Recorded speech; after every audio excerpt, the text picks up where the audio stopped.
Tortures from investigations. In Suceava, the investigation was not carried out during the day, so as not to hear from outside the wails of pain. It was done only at night, from how it was getting dark until the day. In the 5 months that I was investigated, the 2 executioners who tortured me always smelled like a drink. The instruments of torture were the ox hunt, the tie, the whip, and the chimney.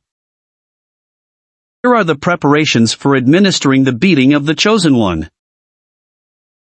It was placed on a kind of screech, consisting of 2 planks, his hands and feet were tied with a string, a stump was inserted under his knees and thus, immobilized bellows, he was seated on 2 chairs, the cyamagal supported on them, formed the spindle of the spindle. So, one at a time, once the soles, once the buttocks reached the top, in the hitting position. The inmate could not make any movement, and the executioner could beat him in any position, without encountering any resistance. The 2 bullies threw themselves at the victim with demonic rage. At the beginning of the investigations they were beating on the buttock and on the bare back, then because of the injuries caused by the blows, they thought of covering the victim's back and buttocks with a wet napkin, so that they could beat him at fairly short intervals of time. Beating on the soles of your feet destroyed the soles of his shoes after only a few sessions. That's why they shod you with some wooden sole clogs, which were more resistant to beating. This system the executioners called it mariska or scranchia because, by spinning, you came to the 2 positions, soles or buttocks. Most unbearable was the beating of the soles with the stump, because you felt the blow not in the soles, but in the back of the neck. At the buttocks they were beating with the hunt debout. Another supplication used a kind of table, called bed, the length of a man's stature, provided with belsiage at the head and feet. Back, from the nape of the neck to the soles, remained free, so that it could be hit with the tie, the whip, or the ox hunt. This bed was nailed to 2 dilem goats, which remained immobile during the beating. Most unbearable was the tick with thin straps, like a ponytail. There was still a lack of choky lead balls.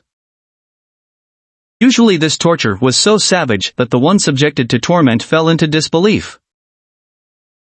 Recover, he was sprinkled with water, after which he dressed and, supported by a guard, was brought back to the cell. After such a session the victim was left in the cell for several days, where the comrades blocked him, washing his wounds and applying compresses with cold water to him. They cheered him up and supported his morale so that he could resist, knowing that he would be taken back to the grinding. After a few days you were picked up, all night, and taken to a cell in the same ward, equipped with tables, chairs, ink and paper, to write everything you knew. Bully had a note from the chief commissioner about what you had to declare. The inmate was then left again for a few days, and then taken back to the writing cell. Now he was handed the fatuika, on which it was written what he was supposed to declare. It would leave him there all night, enough time to meditate and decide for themselves what he could say from what he asked for. Many times this method would confuse him and he had to be very careful. By day he was brought back to the cell, glad that he had not gone through the mariska or bed. Instead, problems of consciousness began to plague him in connection with what was stated that night. After a few more days, he was taken back to the torture cells, where the sessions were repeated. They would apply the sessions with the mariska or the bed, rarely both.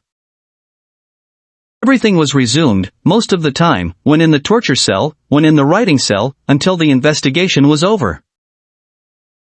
In my case, this ended in early 1949. Torture was carried out by individuals who had nothing in common with conscience and faith. The supplication was equivalent in severity to the position he had in the movement, to the quantity and quality of those imagined to be known by the victim, depending also on his physical endurance. The testi, a diabolical experiment. The tortures were well dosed and ceased when the inmate was on the verge of death.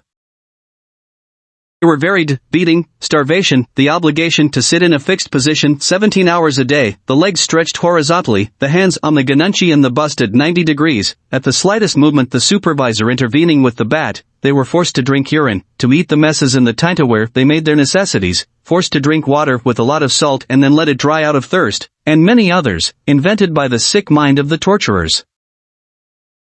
Those who gave in were obliged to make their unmasking, that is, to say everything they did not declare at the ancestry, to betray the inmates who helped them in prison or the guards who had a human behavior. Also, for the destruction to be complete, in front of everyone in the cell, everyone had to mock the memory of what was most important to him. For example, someone loved his mother or wife very much. In front of everyone, he had to defame them, to make the most obscene and absurd statements against them. Anything that was bright and good in the consciousness of the one who was still had to be defamed and filled with mud. Theological and godly students, the mystical bandits, as they were called, were forced to apostate, to deny God, blaspheming everything related to the Christian faith. On Christmas or Easter, on the songs of carols or the prophet, they were forced to sing texts with obscenities and indescribable insults against the Savior and his mother. At the same time, they were forced to make blasphemous processions, perform liturgies with the miseries in the matter of necessities and then to share with them. Some were baptized by immersion in the Hardal with feces. I think these are enough to figure out the Satanism of re-education. After the inmate made his unmasking, in order to prove that he had re-educated himself, he had to, in his turn, become a torturer and convince another, to deny himself of all the bourgeois rot and to adopt the communist ideology. This led, under terror, to a real brainwashing. The tortured ones, no longer able to endure the continuous torments, having no possibility of suicide, being closely serpavecidi, gave in and turned into robots with a hardened heart, becoming of the victims, the horses. Even after they arrived re-educated they did not escape terror, because at the slightest sign of solidarity with the tormented, they passed again through the torture mill. Thus, living in a permanent terror, suspecting each other, they collapsed continuously with no possibility of recovery. Another satanic aspect was that everything you hid and represented a fulcrum on the path of inner collapse tormented you so much that you asked yourself to expose yourself, feeling through this a relief, as after a confession, although these confessions were used against you. Very strange process took place, producing mutations in the personality of the tortured one, who came to deny the previous concepts and to adopt what Turkanu imposed on him, with the conviction that it does him a good. In this process of brainwashing his mind is enlightened, he lived something like a relief. He understood everything he had rejected before and he started with all conviction to bring the others to the same stage of enlightenment. For us, who have not gone through such demonic states, things are incomprehensible.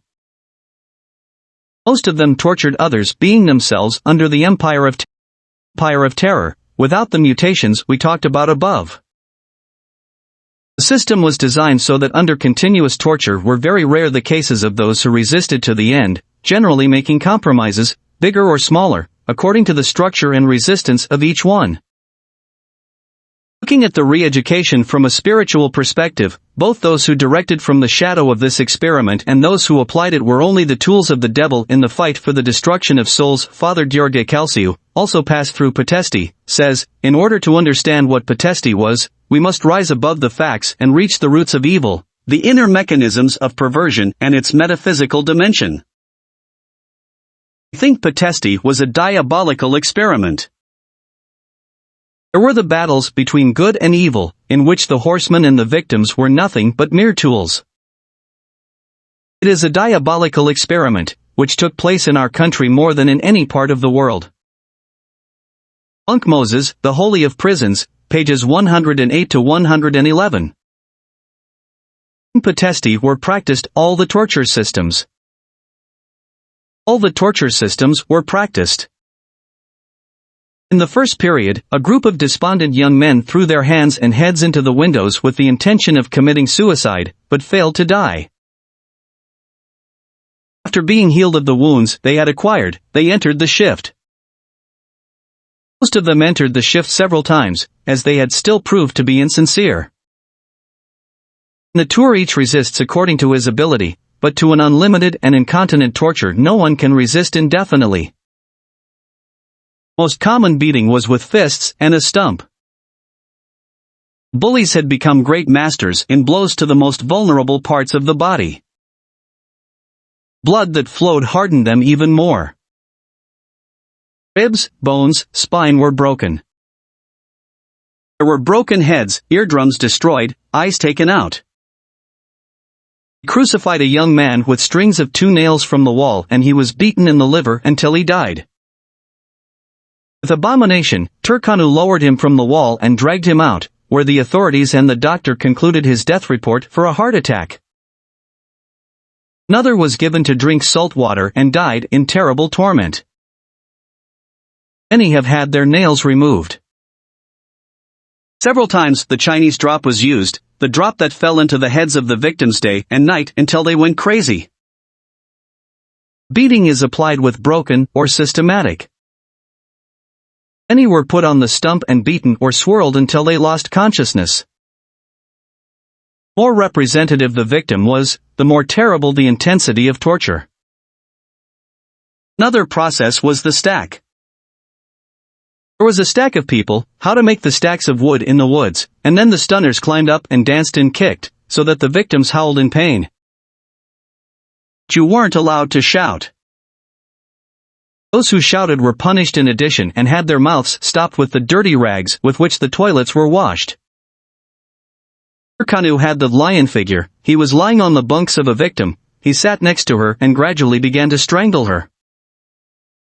He had come to know so well the reactions of men that he dosed his asphyxiation several times, in doses that he felt appropriate, until the man lost consciousness. Among the first victims was Bogdanovicai, who was a kind of personal opponent of Turkanu. Someone noticed that on holidays or on fasting days, Fridays especially, the re-educations were even more daring. In fact, there was no moment of relaxation. If you weren't under torture, then you were a spectator to the torture of others. Many were beaten with fine sticks over the testicles and some died. Others had their hair ripped off by thread. Teeth jumped out of their mouths like beaten beans. Others were hanged with their feet up and tortured. Nor has the language been forgotten in the tortures. Gradually, the systematization of tortures began, then it came to even more hideous forms. Another young man testified. I have eaten so many ranges of feces that I do not know their number, but I know that I was happy to eat my own feces, rather than being given from my feces. It was known the case of a young man who had been so often immersed with his head in the teat, that he had made an obsessively nauseating idea and daily, at a certain time, he would willingly go and stick his head in the hold, in the laughter of the crowd. Many were put to stand on one leg with one hand raised. Upwards. If they moved they were hit. In a desperate effort of will, they stuck in one leg for days on end, unbelievable, so that a student who had surpassed all the records of sitting in one leg, seeing him still resist, Turkanu hit him, knocking him down like a dry tree trunk. His muscles had belayed, they had petrified. I don't know exactly how long it lasted, but it sure is that he had several days of sitting in one leg. The idea of this position in his brain had been fixed so much that he made an incredible record. Other young men were caught by the hands and feet of 4 Hayalites, who swayed and threw them away, then jumped and trampled them. Best friends were made to fight each other, and if one struck with mercy, then he was beaten until he was healed of this bourgeois disease. John I. Analyte returned to Christ. Document for a New World.